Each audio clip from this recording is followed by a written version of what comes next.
www.nationalactionnetwork.net. And for all of you others who are here in the city, September 28th, 7 p.m., State Office Building, African American Historical Society, hosting an exhibit from slavery to the White House. We're back, brothers and sisters. We're here. We're live. We're in the House of Justice in the Village of Harlem, 106 West 145th Street. Call somebody. Tell them the action is on the air. I want you to get on your feet right now for our president and founder, the Reverend Dr. Al Sharpton.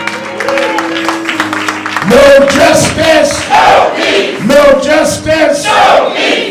Justice. No peace. No justice. No peace. What do we want? Justice. What do we want? Justice. What do we want? Justice. When do we want it? Now. When do we want it? Now. When do we want it? Now. When do we want it? Now. Hug the person next to you. Tell them you love them.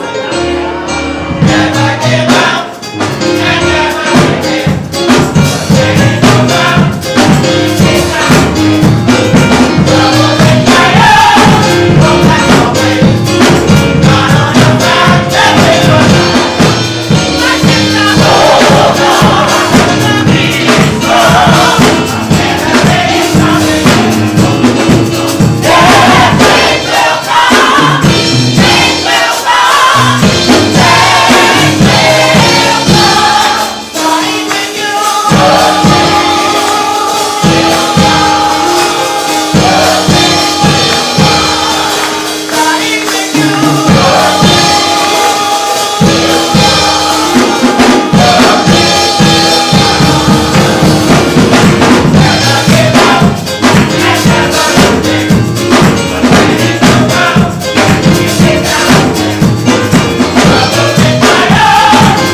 September 22nd, 1862, 150 years ago today, Abraham Lincoln announced the Emancipation Proclamation. It was on this day 150 years ago that he announced that on January 1st, 1863, that all states that had not complied with the Union, their slaves would be free. It began a sojourn that was full of anxiety, because from September 22nd till January 1st, those Africans that were enslaved, that were our forefathers, had to go through the anxiety of wondering whether or not, in fact, this would be enforced. Little did they know 150 years ago that 150 years later, that Lincoln's Bible would be held as a black man named Barack Obama was sworn in as the President of the United States. Sometimes you pray, even when you can't see your way. Sometimes when it appears dark and looks like sun will never shine again, you got to know that if you keep on praying and you keep on believing and you don't give up and never give out, your change will come. Your change will come. Your change. Oh, yes, it will.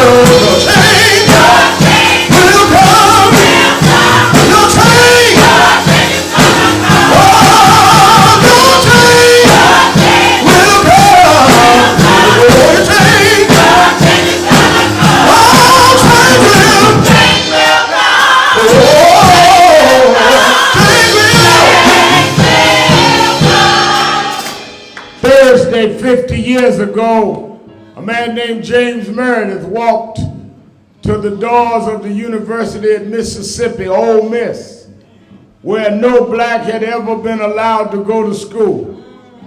President John Kennedy had to send federal troops in. 2 bystanders were killed in the riot by whites, protesting James Meredith being allowed, forced by the federal government to go to college. Today, 16% of Ole Miss student body is black. Presidents of Ivy League schools are black. But you big PhD, doctor, professor blacks didn't get there because you were smart. There were smart Negroes before you. You got there because of battles like Meredith 50 years ago. I want our young folk to get all the education they can. Go as far as you can. Get whatever degree you can. But don't forget the movement that you must lend your intelligence and your experience and your education to. Because don't confuse with how the change came, with the opportunities that you got. Your options are there because somebody believed. They couldn't read or write, somebody believed. They never went to a school, somebody believed. They never had a title, that if they kept on marching, if they kept on going to jail, if they kept paying the price, your change will come. Your change will come. Your change will come. Your change will come. Your change. Oh, your change will come. Your change. Oh, change will come. Oh.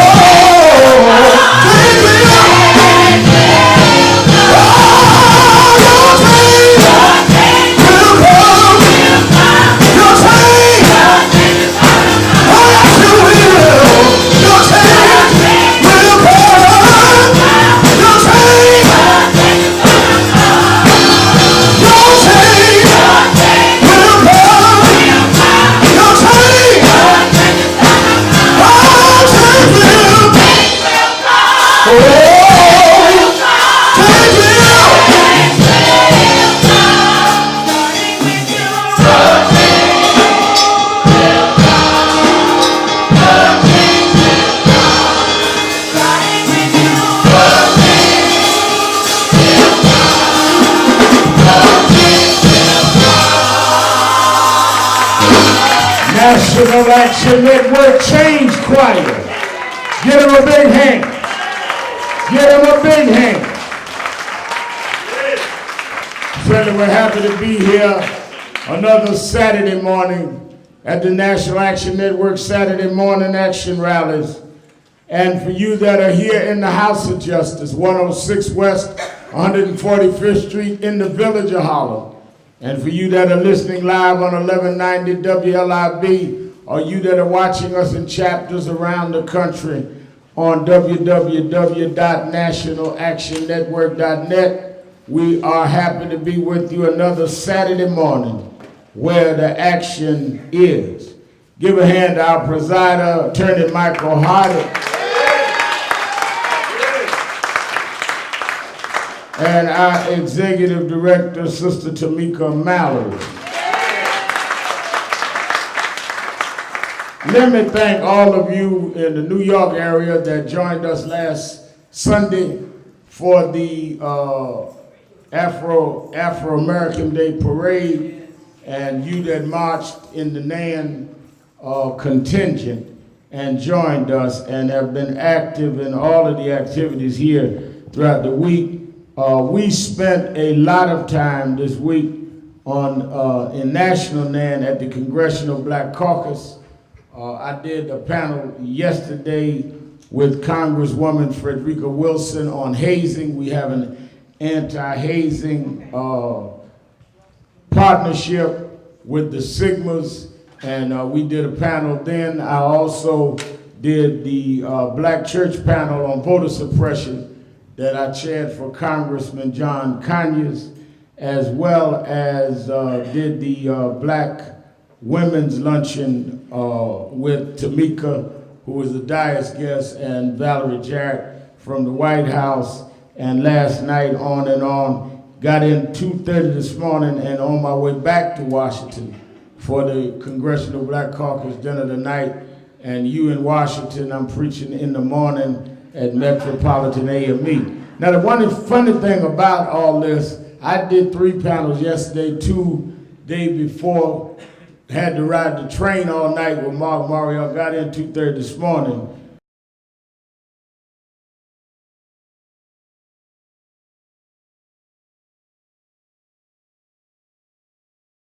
I was still teaching.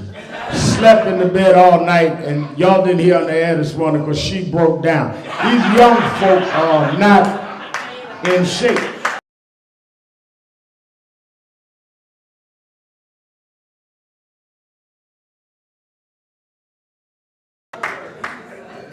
Victoria, stand up. Get ready, because I'm getting ready to move this whole crowd out.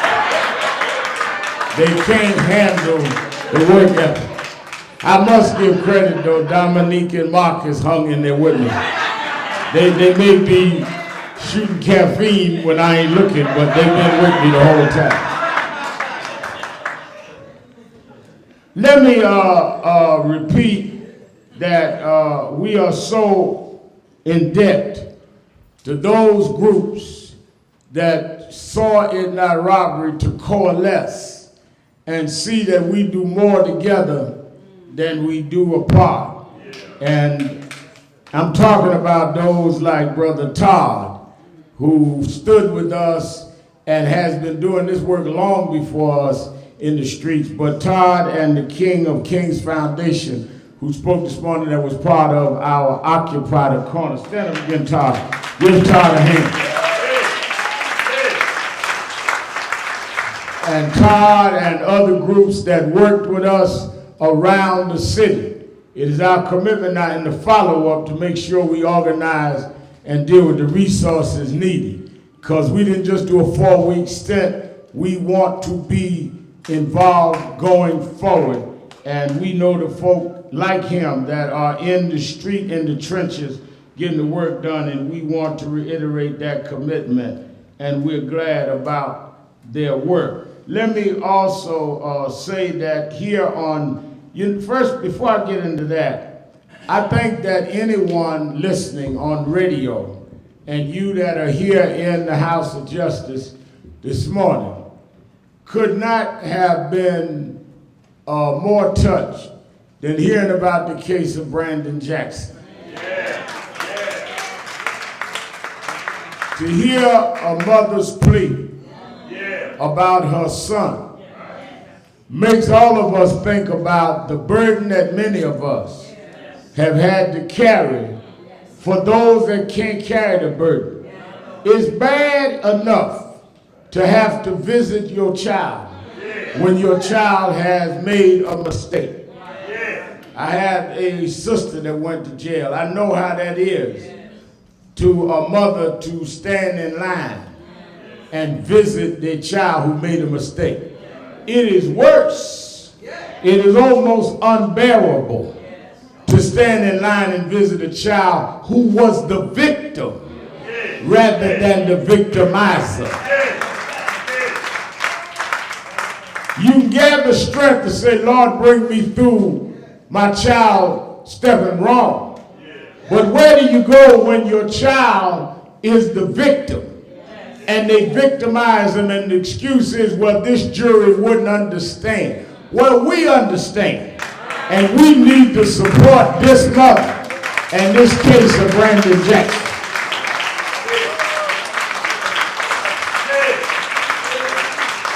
Come on, y'all can do better than that.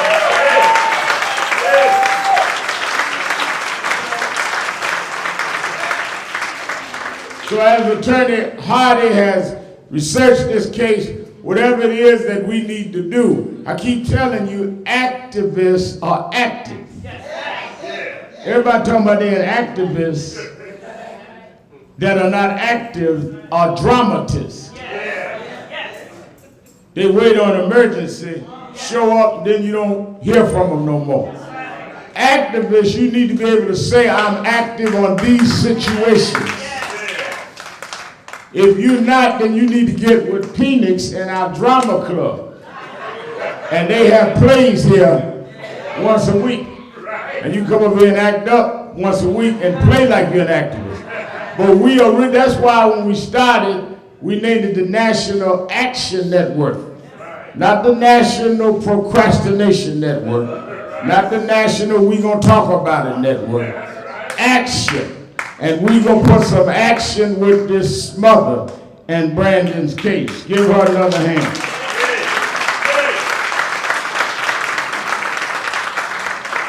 Now I want you to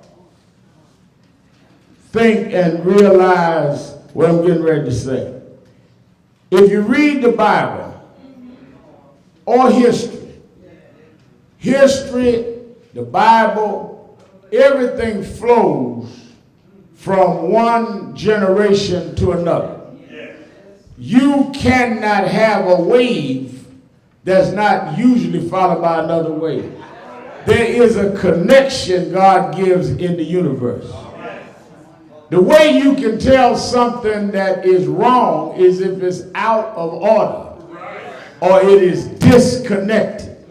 If it doesn't have nothing to do with what's in front of it or nothing to do with what's behind it, it's suspect. Y'all with me? Yeah. Our movement flowed out of the awakening of the consciousness in this city by Reverend Herbert Daughtry.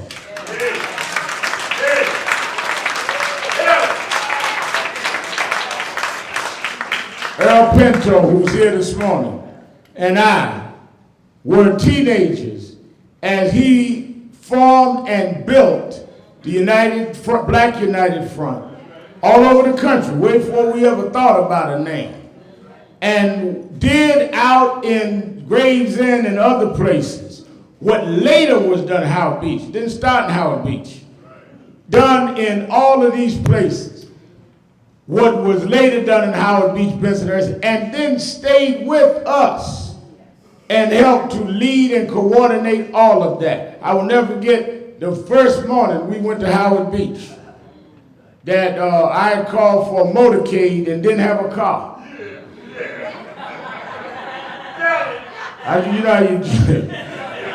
I jump up on the news, everybody trying to get their little attention, so I jump up, we gonna ride to Howard Beach. I want 100 cars to meet me in Howard Beach. And I was going to ride the subway. If I get a token. And Jim Butler, who is passed now, called me and asked me, could he ride behind me? I said, well, can I ride in your car? And we pulled out there, and folk came, and I'll never forget, we were sitting in the car. A couple of hundred people was out screaming, calling us the N-words and all. And Reverend Herbert Daughtry pulled up behind us, never even called me, and said that I'm here to support you, what you need me to do. Got in the car with me and we walked across to the pizzeria, Reverend Daughtry, Charles Barron, all of us, Howard Beach. Same with Bensonhurst, on and on and on. I say that to say that the bedrock and the landmark of all of that was the House of the Lord Church.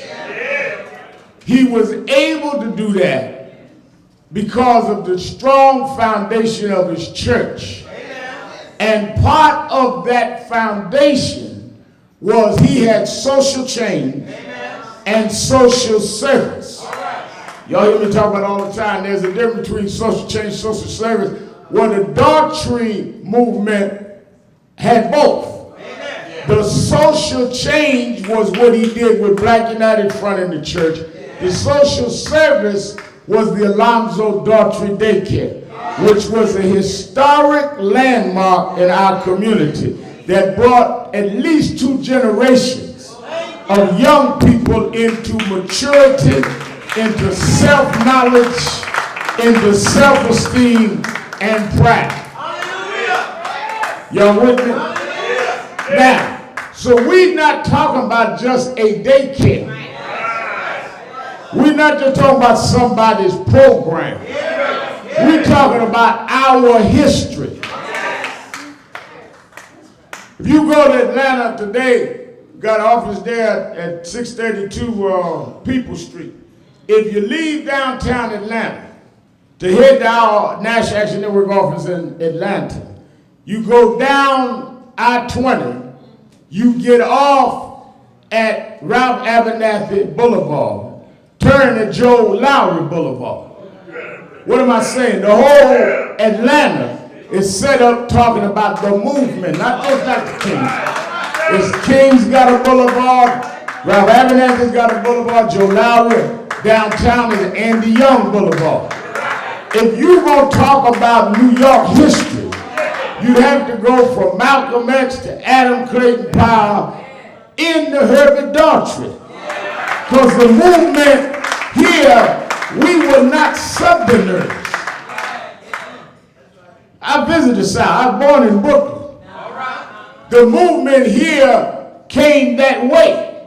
Now, there were others that had fits, but not movement. The difference is got having a fit, not a movement. You know, got mad a couple of times, made the news, but gone. That's a fit. Difference between having a fit and having a movement. A movement, I'm talking about sustaining, building institutions, sustaining good times and bad times, sustaining when you're attacked. First one to successfully sue a TV station for lying on them with Reverend Daughtry. Sustaining when you're attacked by your own community, by those that want to demagogue your reputation for their elevation. Movement with Reverend Daughtry. I say all that to say, everybody write down 150 William Street. 150 William Street. That's where ACS is. That is where they are marching every day to protest the removal of a historic landmark and an existing proven provider of social service in our community. They cannot get away with any way, shape, or form the disassembling of the Alonzo Daughtry Daycare Center. I know a lot of press listen to us. We gonna be our National Action Network is gonna be with them. This, I see the workers here from the daycare. This is not their problem. This is our problem and our insult and our commitment. And National Action Network, I want Sister Karen Daughtry, who has headed that and worked diligently, to know that she is not alone. The mornings that she had to watch her husband leave that house to work for us, and she go and take care of our babies, did not go unnoticed. Sister Karen, we're going to be there with you. We're going to be there for you, because you and your family have been there for us.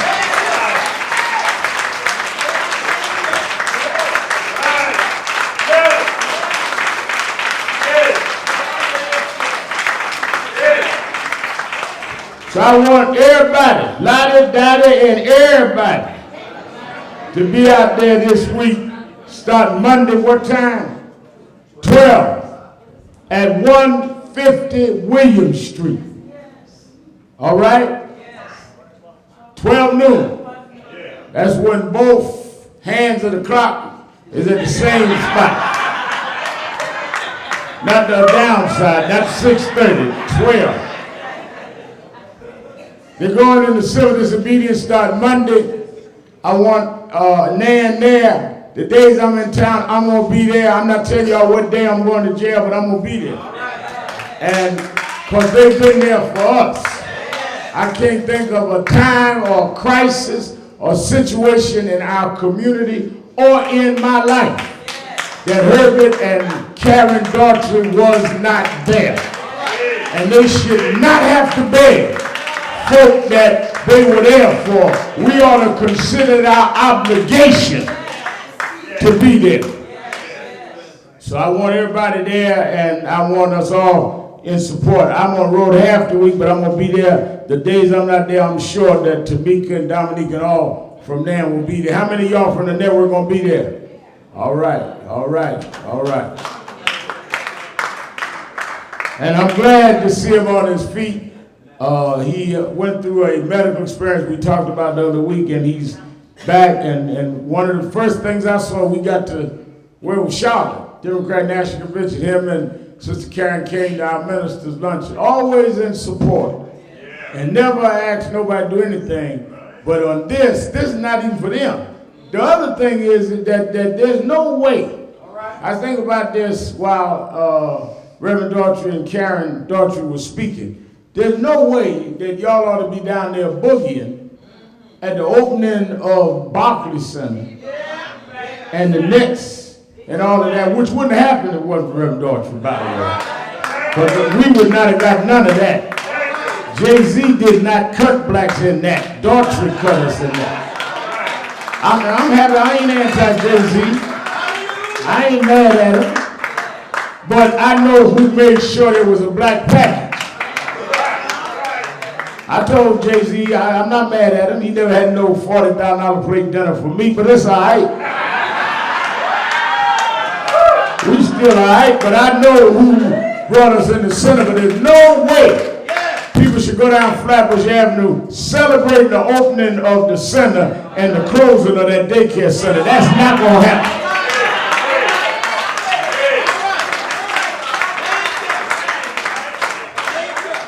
And when Sister Karen said they told me out by the 28th, that means we are in red zone, red alert territory now. At the end of this week, that's my mother's birthday, the 28th. So you know we're not going to be taking no shorts this week. That's why I wanted to take that time on the air. And I hope all of you on the air. I'm on my way to Brooklyn before I go back to Washington. In fact, I'm speaking at First Church of God in Christ for their men's luncheon for Bob Law, the urban preacher, who first want to give me a radio show. I'm going to do Bob Law and then head on back to Washington. But I want everybody to support Reverend Daughtry.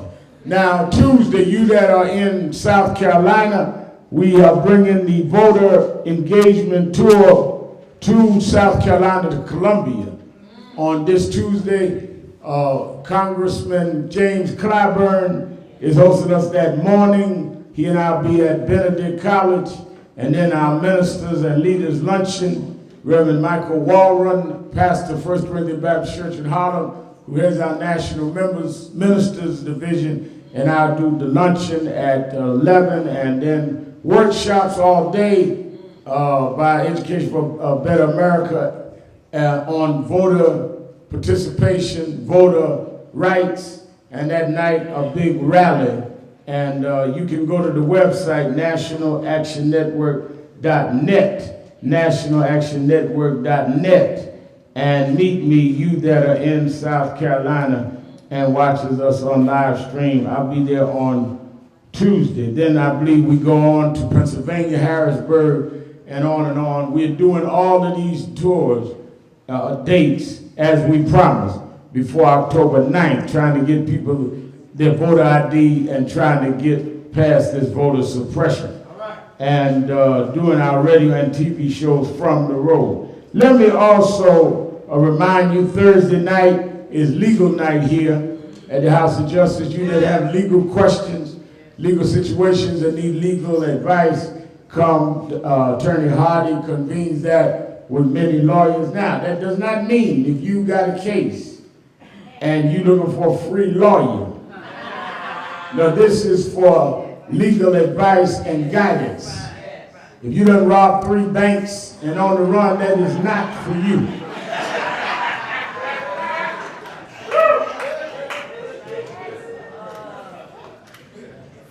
See, Hardy be diplomatic. I'll be telling y'all real quick, that is not a civil rights issue. And then Friday the 28th, on my mother's birthday, Earl Pinto, we go back 36 years or so. It happened from slavery to the White House at the Harlem State Office Building. from 6 to 9. That's Friday night, 6 to 9. Michael Hardy is the guest speaker, and we want everybody to come out. Dominique will be there. You want to see this exhibit, 6 to 9, at the Harlem State Office Building. And like I said, we go back 35 years in the movement. A little boy used to bring me to Sunday school. Reverend Earl Pinto. Let me, on this voter piece, there is, even the New York Times did a story this week. There are groups out around the country that have announced that they are going to put thousands around the country at the polls. Their goal is to sign up 1 million people. If we are not organized, I don't care what the polls say, they intend to play all kinds of games with voter ID and voter intimidation. We must be ready and trained how to deal with this. And when I say trained, you cannot fall for the bait. What do I mean by that? They want Beverly us to come out there with an attitude so they can get a confrontation. Part of the plan would be to get a confrontation so the police could come and they close the poll down and nobody could vote. You must be wise enough to know how to watch, stand there and dispel their misinformation, but keep the process going so people can exercise their vote. So we're going to institute all over the country in the final weeks some poll-watching education sessions, just like they used to have to train people how to march. You know, the first day of caucus when I was there Thursday, we did, some of y'all saw C-SPAN, we did a town hall meeting with Congressman John Lewis and Mel Watt and I. And Congressman Lewis and that generation of the Southern Civil Rights Movement, they would train people how to pick it. Because you knew you needed to know how to go in, and if people call your name, not react. Not react. That wasn't just spontaneous, they were trained. Reason why a lot of y'all can't get nothing done in movements and marches, y'all not trained. Somebody call y'all a name, you call them a worse name. Somebody talk about your mama, then you talk about their grandma. Because you're not trained to keep your eye on the prize. And sometimes people provoke you so they can bring you right where they want to bring you. One of the things that you notice the press always says is how cool and unflappable President Obama is. Well, the reason they keep bringing that up is because they keep trying to provoke him. And he won't go there. So they become alarmed. What is wrong with him? We done call her name, say wasn't born here, all that, and he won't get mad.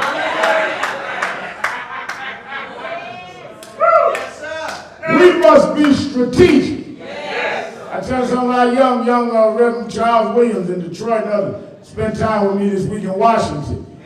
Things I learned as you grow.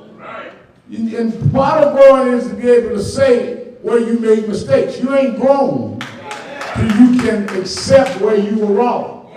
Anytime you've got to be right all the time, you're more insecure than you are right.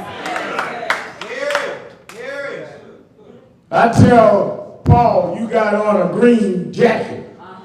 And he said, no, it's blue. And I said, no, it's green. Well, you know, it looked blue in the dark this morning. You got on, no, it's a green jacket. You ain't got to justify it all that. It is not blue. And you deal with folks, I watch every day, people that can't ever be wrong. Well, let me explain something to you. Well, no, I didn't remember that. Oh, you can be wrong. I'm wrong here. Let's go on to the next step. Because we all been wrong. One of the things I used to do is I let them provoke me. I remember one time we was coming out of court, Bensonhurst. Yes, sir. And a reporter threw a camera in Yusuf's father's face. Moses stood now. Right. And then threw something at us. I chased it down the block. They ran that for 20 years. Now, I was right that I was mad, but I was wrong to let them blow my cool. That's wrong. Ain't no right way to be chasing no reporter. You can't make that right. Calling folk names, ain't nothing right about that. If your object, we just made a commitment, we're going to support Brandon Jackson. Now to go up there where he is and cuss out the warden, that ain't right. That ain't going to help her case. You've got to be strategic and mature enough to accept your weaknesses. I remember I was on trial. They called the court to order one day, New York against Al Sharpton. Boom, court come to order. Woman jumped up in the back of the court, one of my supporters. Y'all leave Al Sharpton alone. We ain't taking this. Judge looked, I jumped up, I said, hold it. I told her, when they call New York against you, you cuss everybody out you want. But as long as they say Sharpton, you sit there and act like I'm back. A lot of folk behave any kind of way when they ain't got nothing on the line.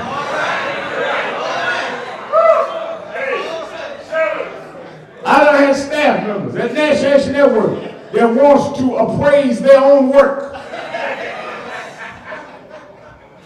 You know, I say, I think you should be doing well, I think I'm doing a good job.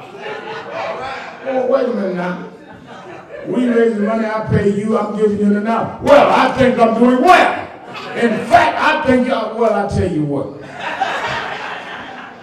I'm going to get out this business before I get assaulted. And I'm going to let Tamika handle y'all. And Tamika will fight all of y'all. But ain't nobody with good sense will pay folk that going to tell them that they're going to count for their own employment. That doesn't make good sense. Rather than say, okay, where can I correct myself? Or I may disagree with you, let's talk about it. Don't be afraid to be wrong if you're trying to be right. But if you're not trying to be right, you will justify wrong. That's why the greatest in the Bible are those that let God always correct them and say, order my steps. That's why you got to be humble for God to use you.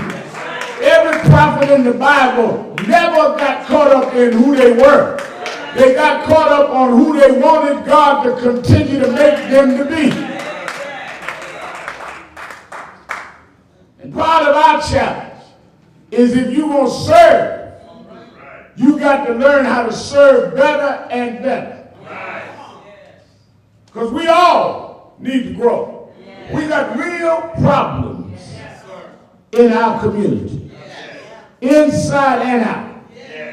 Today, they're taking our right to vote back.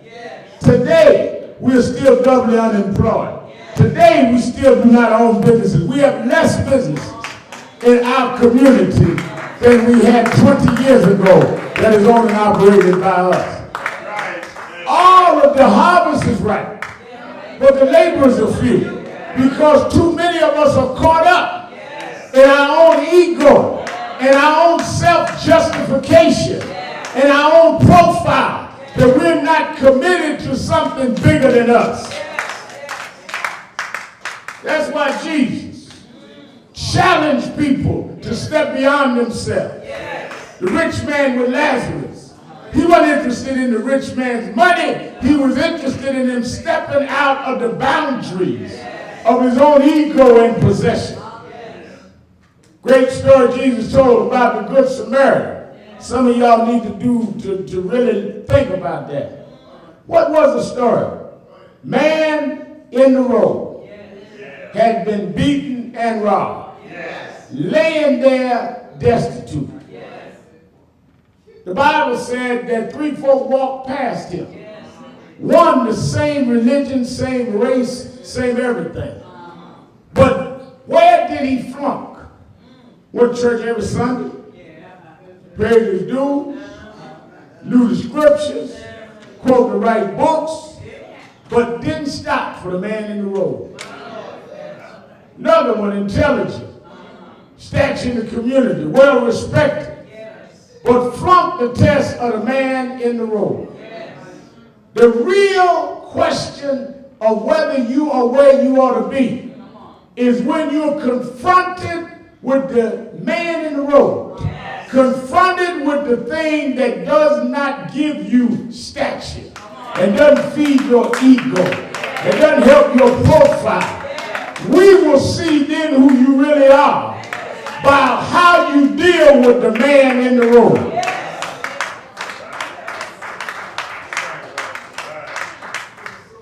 I don't care what you know. I don't care what book you can quote. If you can walk by your brothers and sisters and have no compassion and feel that you're not compelled to do something to help the least of these, you ain't right yet.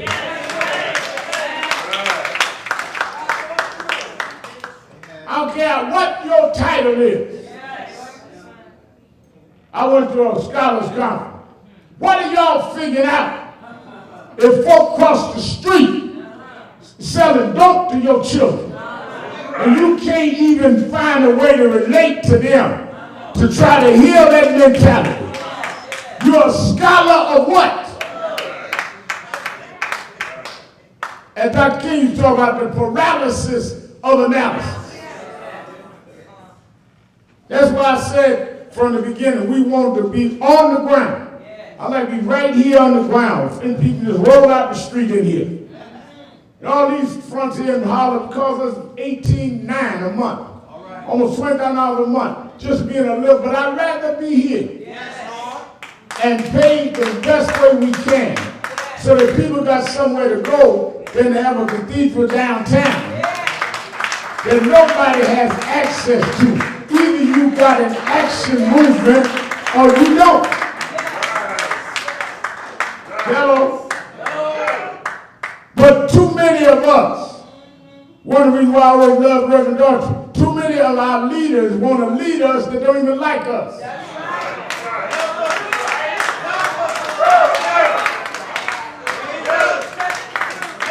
What you talking about, Sean? Every time I see him, got all kind of bodyguards around. They're the bodyguards. Everywhere they go. But where are the leaders? Somewhere in the middle of all this. Got to jump up and try to see him. If you lead me, why are you scared of me? If you love me, what Ronnie Dash used to sing, if you let me make love to you, why can't I touch you?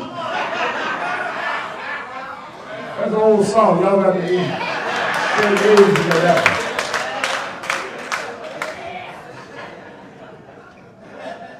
We got to love our people. Bible says you got to love your neighbor. Not your friend. You choose your friend. But your neighbor you don't choose. Your neighbor could be anybody. Neighbor could be a drug addict. Neighbor could be an alcoholic. Neighbor could be one with HIV and AIDS. But if you don't love your neighbor like you love yourself, you ain't saved yet.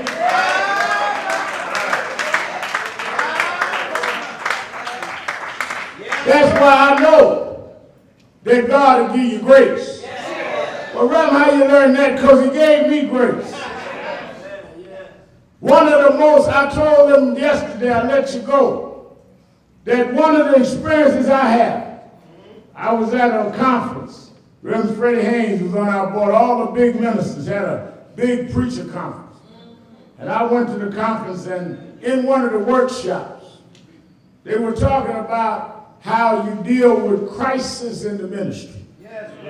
And Mayor Smith, I sat and listened, and they had laid out how they've had crisis financially, crisis in terms of personal ethics, and crisis in terms of people that wanted to pull certain insurrections in the church, and how they dealt with crisis. And one preacher said that when he got a crisis, he would go and get his Bible and read Job.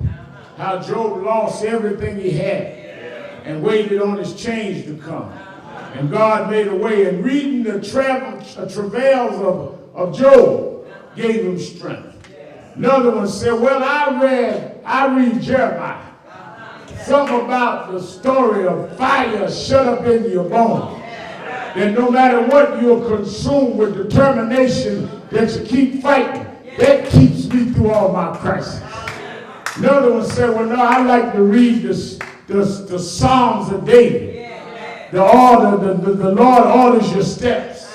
37 Psalms, the steps of a good man, ordered by the Lord. It went on around the room, and I was real quiet. And then they got to me and said, well, Reverend, you've been through a lot of stuff. I said, well, how do you get through a crisis? What do you do? I said, well, I'll tell you the truth. I don't want to fabricate, as the kids say. When I face a crisis, I got plenty of Bibles, but I don't read Job's story. I know Jeremiah's story, preached it many times, but I don't read Jeremiah's story. I don't read David's song. When I face a crisis, I go off by myself.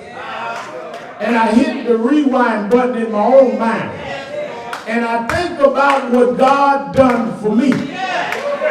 I'm not talking about stuff y'all read about. I'm not talking about stuff folk told you about. I'm talking about stuff I wouldn't tell my best friend. I'm talking about days I thought would never end. I'm talking about situations I thought I'd never get through. I'm talking about when I was written off and written out. But somehow, God made a way out of no way. When I gave up, and God said, you're through now, I'll take it from here. You don't know nothing till you've been through it yourself.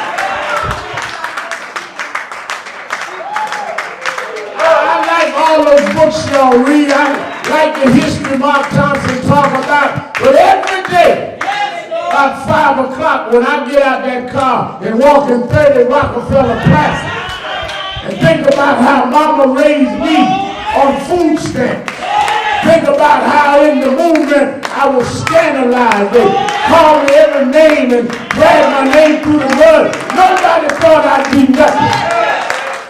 How many times they said, well, he's through now. He'll never be nothing. I told you he wasn't ready.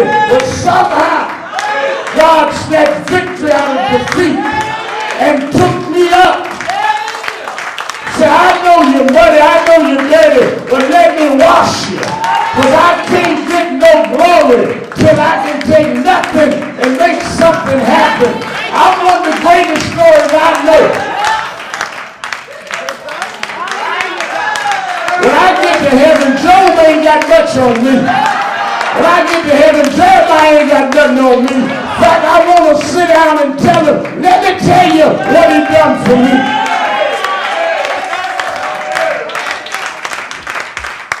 I'm not going to heaven to hear your testimony. I want to go and give my testimony. When nothing else would help. When nobody else could help. Love lifted me. Before I had a cell phone, my mother brought me down to the altar at Washington Temple Church, and they hooked me up. They put something in me and told me I can call them and tell them what I want. And I'll call them, Reverend Daughtry. All of my life, I'll call them early in the morning. I'll call them late in the evening. I'll call them in the midnight hour. I'll call them from jail cell. I called them from hospital bed. Jesus is on the main line. Jesus is on the main line. Tell him what you want.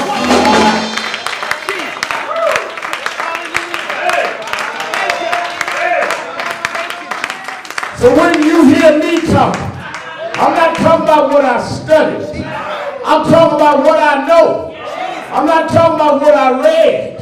I'm talking about what I lived. That's why I told you last Saturday I liked it so much. I'm going to tell you again. I like the fact when they signed my deal at MSNBC. They said, well, your show come on every day, 6 o'clock. You know I like that, Sister Karen? Because I thought about all my enemies. They said I wouldn't be nothing.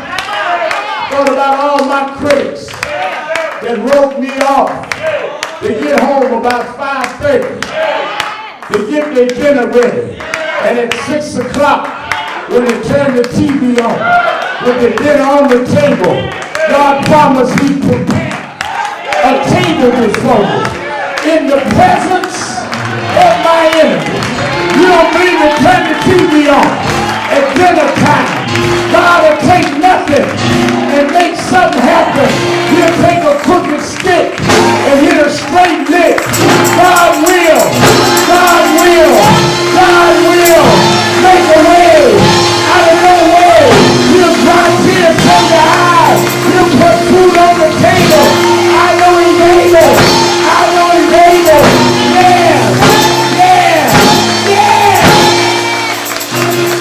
Everybody's singing.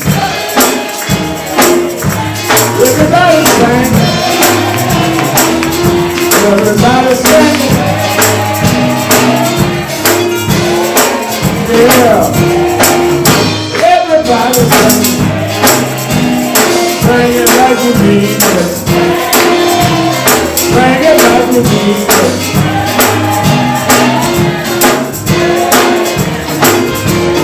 We want justice. Got to have justice. We want justice.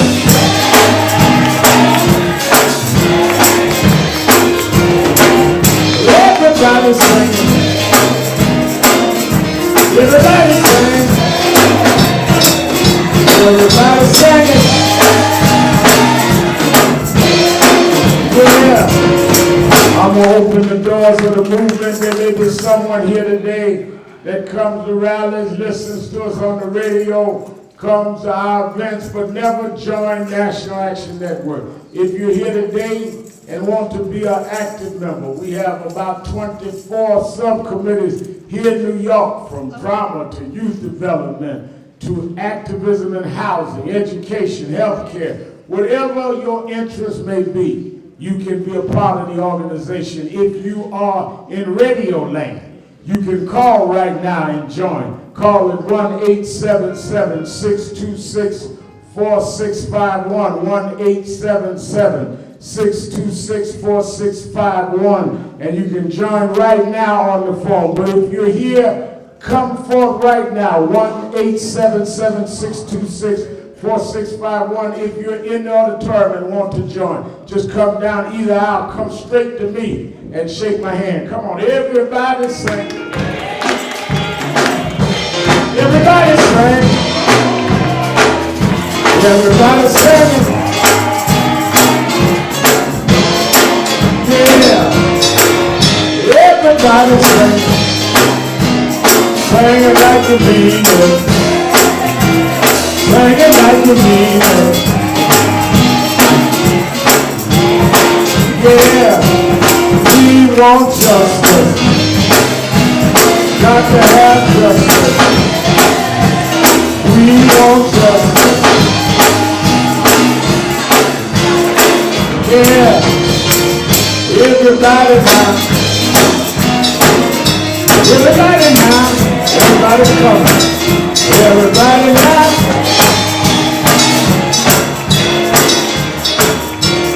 Sing it like you mean it. Emancipation. Everybody sing it.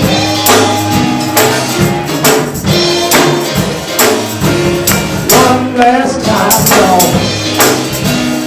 One last time, y'all. One last time, y'all. Yeah.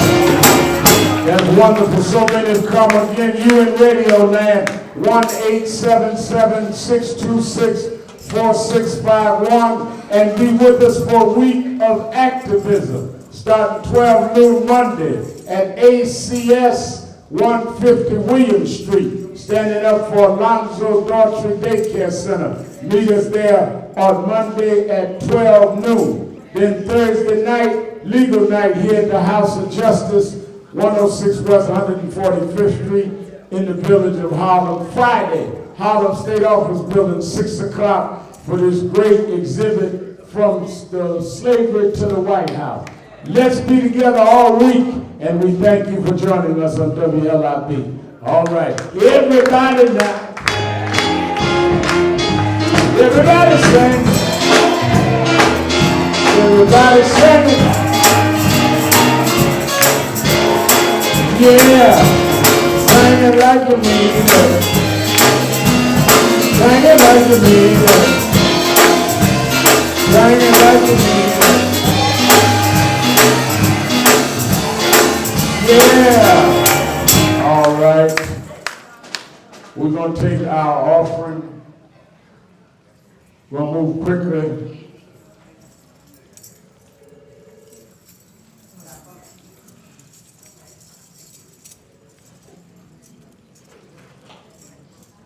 We'll move quickly. Got to get to Brooklyn and back to D.C.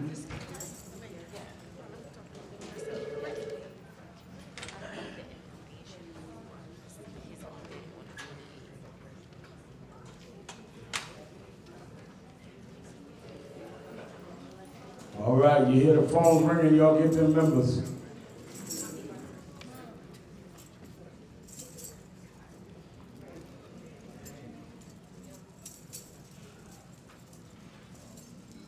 All right, I want to raise our offering. I want everybody to give.